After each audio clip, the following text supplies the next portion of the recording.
कि अगर विपक्ष रोटियां सेकना चाह रहा है इस मुद्दे पर तो बीजेपी मौका दे रही है ना। महिला अत्याचार और दलित अत्याचार के मामले में सरकार जो है कोई काम नहीं कर रही है। किसी के भी काम के अंदर अगर मैं दखल देती हूँ वो गलत कहलाएगा। महिला अगर युवा की बात नहीं उठाएगी, महिलाओं की बात नहीं उठाएगी और दलितों की बात नहीं उठाएगी तो वो एक संवेदनशील महिला है ही नहीं। तो बीजेपी ऐसे जुमले हमेशा फेंकती रहती है कि इसको बचाओ, बेटी पढ़ाओ, आपको कहीं नजर नहीं आ रही है वो चीजें। देखिए, राजनीति के अंदर में कहा जाता है कि जब भी कोई बड़ा आंदोलन होता है तो उसमें विपक्ष हमेशा जाकर अपनी भूमिका को अदा करता है। लेकिन इसी प्रकार से पिछले 23 दिनों से सोनम वांगचुक जो है भूख हड़ताल पे थे। कांग्रेस जनता पार्टी ने जंतर मंतर पर धरना दिया और धरना देने के बाद में तमाम जो विपक्षी पार्टियां हैं, जिसको हम कह सकते हैं इंडी गठबंधन था, वो लगातार आए, जिसमें चाहे राहुल गांधी हो, अखिलेश यादव हो या ममता बनर्जी हो या अरविंद केजरीवाल हो, उन तमाम लोगों ने जाकर कांग्रेस जनता पार्टी के जो फाउंडर थे उनसे मुलाकात की और सोनम वांगचुक से मुलाकात करके उनके जो मुद्दों को लोकसभा के अंदर में उठाने का काम किया। लेकिन फिलहाल पिछले 20 तारीख को जब कांग्रेस जनता पार्टी ने लोकसभा का घेराव करने का ऐलान किया, उसके बाद से देश की राजनीति के अंदर में एक अलग ही माहौल या भूचाल सा आ गया है, जहां धर्मेंद्र प्रधान के इस्तीफे को लेकर लगातार तमाम विपक्षी पार्टियां अड़ी हुई है।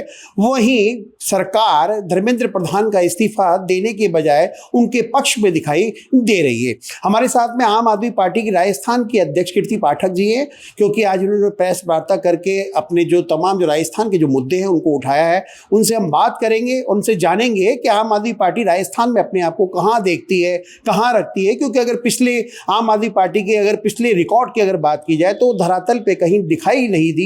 कई अध्यक्ष चेंज तो हुए, बदले भी गए, लेकिन क्या इस बार कीर्ति पाठक आम आदमी पार्टी को उन ऊंचाइयों तक लेके जा सकती है जहां पर अरविंद केजरीवाल को उम्मीद है? क्योंकि लोकसभा चुनाव हुए, विधानसभा चुनाव हुए, उपचुनाव हुए, वहां पर आम आदमी पार्टी कार्यकर्ता नजर तो आए लेकिन अहम भूमिका के अंदर में कहीं भी ऐसा प्रभाव नहीं छोड़ पाए जिससे जनता उनको याद कर पाए। कीर्ति जी, मेरा सबसे पहला सवाल यह है कि लगातार कांग्रेस और इंडी गठबंधन जिसको हम कह सकते हैं, वो लगातार कांग्रेस पार्टी के आंदोलन को और खासकर धर्मेंद्र प्रधान के इस्तीफे को लेकर बात कर रही है। तो आम आदमी पार्टी जो है राजस्थान के अंदर में उनकी भूमिका बड़ी कमजोर सी दिखाई दे रही है।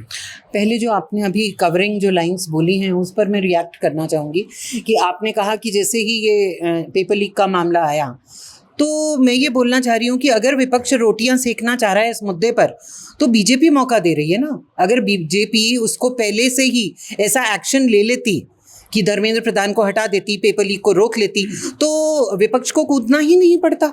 ठीक, आपने जो बोला राजस्थान की बात, तो राजस्थान में जो अभी स्थानीय चुनाव होंगे उसके अंदर आम आदमी पार्टी भरपूर अपने तरीके से भरपूर आवाज़ भी उठाएगी, अपने लोगों को फील्ड भी करेगी और जीतने का प्रयास भी करेगी। लेकिन आम आदमी पार्टी की अगर अध्यक्षों की बात की जाए, आपके कार्यकर्ताओं के जितने भी पदाधिकारी हैं, चाहे लोकसभा चुनाव हो, विधानसभा चुनाव हो और भी बहुत सारे उपचुनाव वगैरह हुए, लेकिन आम आदमी पार्टी के अध्यक्ष तो बदले। आम आदमी पार्टी के जो कार्यकर्ता, आम आदमी पार्टी ने टिकट भी दिया, लोगों ने टिकट वापस कर दिया। तो क्या लगता है कि राजस्थान के अंदर आम आदमी पार्टी बिल्कुल शून्य के बराबरी है? नहीं, ऐसा तो नहीं है, क्योंकि पार्टी शून्य तो नहीं कही जा सकती है। और रही बात जो पिछले वो प्रदेश अध्यक्ष रहे हैं, हर व्यक्ति ने अपनी तरफ से भरपूर प्रयास किया है। किसी को भी अपन ये नहीं बोल सकते कि उन्होंने प्रयास नहीं किया। पार्टी को खड़े करने का प्रयास हो रहा है और लगातार ये सतत प्रक्रिया है, चलती रहेगी और मेरे ख्याल से हम लोग सब जने सफल भी होंगे आगे। अब क्योंकि आप महिला हैं, आपको पता है कि राजस्थान एनसीआरबी रिपोर्ट के अंदर में महिलाओं के अत्याचार में नंबर 1 है। जयपुर भी जो है महिलाओं के मामले सबसे ज़्यादा देश के अंदर असुरक्षित शहर है। तो क्योंकि आप खुद एक महिला हैं, तो आम आदमी पार्टी महिलाओं के ऊपर में जो अत्याचार, बलात्कार की जो घटनाएं हो रही है उसके लिए क्या कदम उठाएगी? क्या आपके पास कोई मास्टर प्लान हो महिलाओं के लिए? क्योंकि आम आदमी पार्टी आज की तारीख में नेशनलाइज पार्टी अपने आप को दर्जा रखती है। जी बिल्कुल। प्रदेश अध्यक्ष बनने से पहले मैं महिला विंग प्रदेश अध्यक्ष भी थी और उस समय पर हमने एक तीसरी आंख नाम का एक आंदोलन शुरू किया था, जो मैं अभी वापस शुरू करना चाह रही हूँ। मीना मैम है हमारे साथ, तो वो महिला विंग की प्रदेश प्रभारी हैं। तो तीसरी आंख वो है कि जैसा सुप्रीम कोर्ट ने ऑर्डर दिया हुआ है कि हर जो पुलिस थाना है उसके अंदर सीसीटीवी कैमरास होने चाहिए और वो जो पब्लिक स्थान है उन सब चिन्हित किए गए हैं, तो हम वो कार्यक्रम एक तो सबसे पहले वो शुरू करेंगे। महिलाओं को स्वावलंबी बनाने का प्रयास किया जाएगा ताकि महिला आगे बढ़ सके। तो एक बहुत जिसको कहते हैं एक स्ट्रॉन्ग महिला लीडर ला करके आगे हम लोग ये सब करेंगे और मैं तो हूँ ही, तो हम सब मिल कर के महिलाओं के लिए अवश्य काम करेंगे, सरकार को घेरने का प्रयास करेंगे, सरकार को किसी भी प्रकार से जो जिस तरीके से महिला अत्याचार और दलित अत्याचार के मामले में सरकार जो है कोई काम नहीं कर रही है उनको करने के लिए फोर्स करेंगे कि हम लोग ये कर पाएं। जी, क्योंकि आप जो बात कर रही है वो एक राजनीति का एक रटा हुआ एक डायलॉग हर नेता के पास होता है। अभी कुछ दिन पहले रेशु गुप्ता के ऊपर में मुख्यमंत्री के काफिले के अंदर में पॉइंट, वो भी महिला ही थी, हमने बीजेपी की महिला मोर्चा की अध्यक्ष थी उनसे भी पूछा था तो उनके पास कोई जवाब नहीं था इस बात का। तो क्या लगता है कि रेशु गुप्ता के साथ जो वहाँ पे घटनाक्रम हुआ, गर्म पानी फेंका गया और सीएम का काफिला निकल गया, लेकिन आम आदमी पार्टी की महिला अध्यक्ष होने के नाते आप कितनी बार उनसे मिलने के लिए गई? क्योंकि मैंने उनसे सिर्फ फ़ोन पर बात करी है, मैं मिलने नहीं गई इसलिए कि हमारी जो जयपुर जो टीम है वो लगातार आवाज़ उठा रही है, लगातार उनके साथ लगी हुई है और आज तक है। तो इसलिए मेरे को पर्सनली जाना बहुत ज़रूरी नहीं था। किसी के भी काम के अंदर अगर मैं दखल देती हूँ वो गलत कहलाएगा। अगर मुझे बोला जाता कि आपका वहाँ आना ज़रूरी है मैं तभी पहुँचती। महिला अध्यक्ष होने के नाते जाना चाहिए। बोल रही हूँ मैं, नहीं, ऐसा नहीं है। महिला अध्यक्ष होने के नाते नहीं, जब हमारे यहाँ की महिलाएं और हमारे आम आदमी पार्टी के लोग देख रहे हैं और वो ये चीज़ सक्षम तरीके से उठा पा रहे हैं, तो मैं किसी भी चीज़ में जाकर के अगर मैं उसमें टांग फंसाती हूँ तो आप ये चीज़ जानते हैं कि संवेदनशील होते हैं लोग, उनको सही नहीं लगता। रेशु गुप्ता से फ़ोन पर बात मैंने ज़रूर करी है। अगर आप ये सोचे मैंने जाकर के फ़ोटो खिंचवाई हो तो मैंने फ़ोटो नहीं खिंचवाई। नहीं, अगर प्रत्येक महिला से अगर फ़ोन पे ही बात करने से अगर उसकी समस्या का समाधान होगा तो आम आदमी पार्टी के अध्यक्ष होने का फायदा क्या हुआ? आप उस चीज़ को गलत ढंग से ले रहे हैं। हमारे लोग वहाँ पर थे, मैं मेरी ही बात की बात बता रही हूँ आपको। हमारे लोग वहाँ काम कर रहे हैं, अभी भी उनके साथ काम कर रहे हैं। रेशु गुप्ता का मामला हमने उठाया है और टोपी भी पहन के उठाया है और टोपी के बिना भी उठाया है, तो हम उठा रहे हैं और जहां हमारे लोग हैं वहीं पर फ़ोन पे बात की गई है। नहीं तो आप अगर मेरी उसको उठा करके देखें, मेरे जो मैंने पास्ट में काम किया है हर जगह दौसा है, चाहे अपना और दूसरी जगह है जहाँ पर कोई रेप हुआ, कोई अत्याचार हुआ, I was the first one to go there. I always do that और मैं हमेशा करती भी रहूंगी। अच्छा, आम आदमी पार्टी क्योंकि लगातार जिस प्रकार दिल्ली के अंदर में विपक्ष एकजुट होकर बैठा, याद है? हाँ याद है ना, मैं वहाँ पर भी थी और मैं वहाँ 2 दिन रही, लेकिन मुझे मिलने का मौका नहीं दिया गया। हर तरीके से महिला के लिए अगर महिला बात नहीं उठाएगी, महिला अगर युवा की बात नहीं उठाएगी, महिलाओं की बात नहीं उठाएगी और दलितों की बात नहीं उठाएगी तो वो एक संवेदनशील महिला है ही नहीं। अच्छा, मेरा सवाल ये है क्योंकि जब गहलोत की सरकार थी तो उस वक्त भारतीय जनता पार्टी ने एक कहा था नहीं सहेगा राजस्थान, जैसा कि मेरा सवाल था आपसे कि एनसीआरबी रिपोर्ट के अंदर राजस्थान बलात्कार और महिलाओं के लिए असुरक्षित है, तो क्या लगता है कि उस वक्त नहीं सहेगा राजस्थान बीजेपी ने नारा दिया था? अब क्योंकि बीजेपी की तमाम जो महिला नेता है वो इन सब बातों पर बोलने से कतराती है। दिया कुमारी ने थाली नाद किया, थाली बजा के गहलोत सरकार को घेरने का प्रयास किया, तो क्या लगता है कि आगे भविष्य में आम आदमी पार्टी की क्योंकि महिला अध्यक्ष है तो क्या लगता है कोई ऐसा बड़ा आंदोलन देखने के लिए मिलेगा आम जनता को, राजस्थान की जनता को, जिससे आम आदमी पार्टी अपनी छाप छोड़ पाए? अगर ज़रूरत पड़ी तो हर प्रकार से आंदोलन होगा, ये मैं आपको पहले भी बोल चुकी हूँ।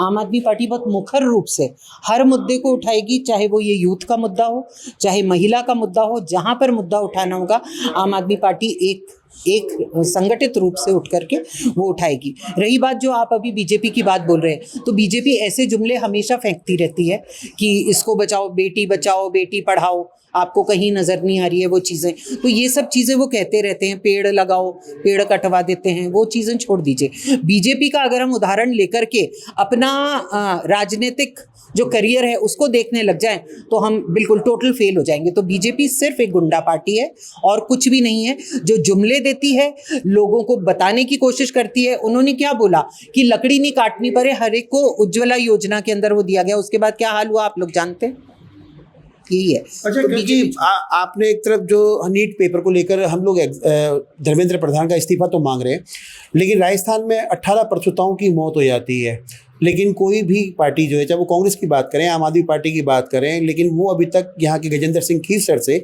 इस्तीफा क्यों नहीं मांग रही? कहाँ पर हो आप लोग? 18 एक तरफ तो महिलाओं की बात कर आप रहे हैं। सोच रहे हैं नहीं मांगा, लगातार मांगा है। मैं आपको कोटा की पूरी रिपोर्ट्स दे दूंगी अपनी, जो हमारे पिछले वो थे प्रदेश अध्यक्ष, वो लगातार उस पर मुहिम चलाते रहे हैं, गए हैं वहां पर जाकर के मिले हैं लोगों से, लगातार हमने काम किया है। आम आदमी पार्टी सड़क पे नजर नहीं आ प्रसूताओं रही के आम आदमी पार्टी। सड़क पे ही किया है, हमें सड़क पे मैं फोटोज दिखा दूंगी आपको। वो कोटा में क्या हुआ? आपने जयपुर में तो नहीं देखा? नेचुरली हाँ, अब जयपुर की टीम से पूछेंगे ये। नहीं, तो आपने 18 प्रसूताओं की मौत पे क्या एक्शन लिया आपने? देखिए, हमारी तरफ से हमारे सीनियर वाइस प्रेसिडेंट इस मुद्दे को संभाल रहे हैं और वो ही कर रहे हैं, तो उनसे मैं आपको अधिकृत रूप से बात करवा दूँ। उसका जवाब नहीं आपके पास? उसका नहीं, मेरे पास जवाब है कि हम उस पर काम कर रहे हैं। मैंने ये नहीं बोला कि हमने उसको वो नहीं किया, हमने बिल्कुल उसके ऊपर आवाज़ उठाई है और आवाज़ लगातार उठाते रहे। आपने कहा कि जिस प्रकार से देश में मोदी सरकार है वो नंबर गेम पर ज़्यादा ध्यान रख रही है, उन्हें देश के मुद्दों पे ध्यान नहीं है। क्या लगता है कि जिस प्रकार से पार्टियों को तोड़ा जा रहा है, सिर्फ और सिर्फ अपना नंबर गेम बढ़ाने के लिए तोड़ा जा रहा है? जिस प्रकार से आम आदमी पार्टी के 7 सांसदों को नहीं बोला कि नंबर गेम नहीं, ये सवाल मेरा था जब आपसे जवाब मांगा। तो आपने आम आदमी पार्टी के 7 सांसद थे, यूटीबी शिवसेना के भी 6 सांसदों को, तृणमूल कांग्रेस के सांसदों को तोड़ा गया। तो क्या लगता है कि सिर्फ मोदी सरकार जो है नंबर गेम के आधार पर ही आगे लोकतंत्र को कहीं ऐसा नहीं है कमजोर, पूरी तरीके से कमजोर करने का प्रयास कर रही है और पार्टियां टूटती जा रही कर रही हैं? वो कर चुकी है, वो यही कोशिश है उसकी, और वो ये इसमें बिल्कुल सफल भी हो गए हैं। उन्होंने, आप देखिए ना, उन्होंने हर पार्टी को तोड़ने का प्रयास किया और वो तोड़े हैं उन्होंने, और लोग जा रहे हैं। आप जानते हैं सरकारी एजेंसीज का दुरुपयोग करते हैं। हम ये जानते हैं कि जो लोग राजनीति में होते हैं, उन लोगों के पास कभी भी कई बार ब्लैक मनी होता ही है। तो ईडी की लगातार हेल्प ली जाती है, उनकी फाइल्स बनाई जाती हैं, उनको वो करा जाता है, उनको अपने साथ मिलाया जाता है। फिर वो कहाँ गायब हो जाते हैं उनके मुद्दे जिन पर ईडी की रेड पड़ी होती है, वो रेड कहाँ गायब हो जाती है, उनके ऊपर के मुद्दे कहाँ चले जाते हैं। बस उनको बीजेपी ज्वाइन करना होता है, फिर वो कहाँ चले जाते हैं पता नहीं चलता।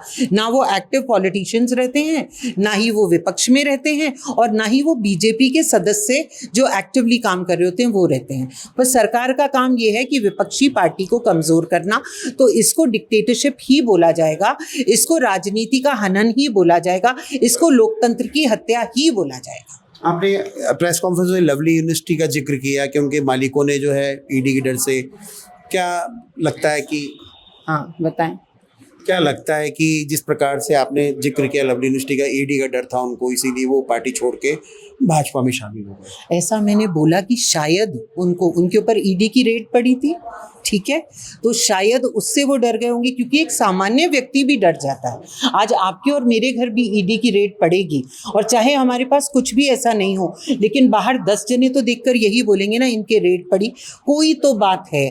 बिना उसके धुआं नहीं होता, बिना आग के धुआं नहीं होता। तो हो सकता है वो अपने डर के कारण भी उन्होंने वो करा हो और ज्वाइन कर लिया हो कि भाई ज्वाइन करके आज वो कहीं नजर नहीं आ रहे हैं बीजेपी में, तो हो सकता है उस डर के कारण, अपने आप को बचाने के कारण उन्होंने ऐसा किया हो।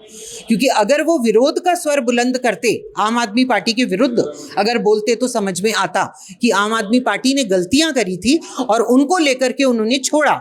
लेकिन उन्होंने छोड़ा कब? जब ईडी की रेड पड़ी, उसके बाद। तो अब आप खुद ही समझ लीजिए कि इसके पीछे क्या है।